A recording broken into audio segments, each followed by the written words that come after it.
എൻ്റെ സഹോദരാദിയുമായ കർത്താവ്, നിന്നിൽ നിന്ന് പഴയ മനുഷ്യൻ്റെ സകല നടപടികളും കഴുകിക്കളയും. നിന്നെ നിന്റെ കൂടെ ഞങ്ങളെല്ലാവരെയും ആത്മാവിലും സത്യത്തിലും നവീകരിക്കുകയും ചെയ്യുമാറാകട്ടെ.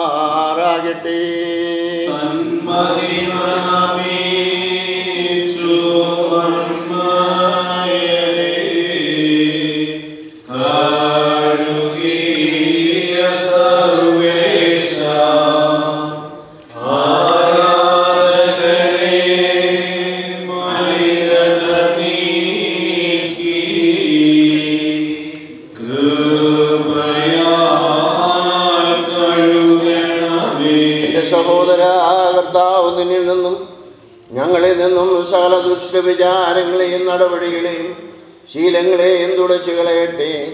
നിന്നെയും നിന്റെ കൂടെ ഞങ്ങളെല്ലാവരെയും വെടിപ്പാലും വിശുദ്ധിയാലും മശിയാതമ്പുരാനും പ്രീതികരമായ ജീവിതത്താലും ശ്രേഷ്ഠാക്കുകയും ചെയ്യുമാറാകട്ടെ.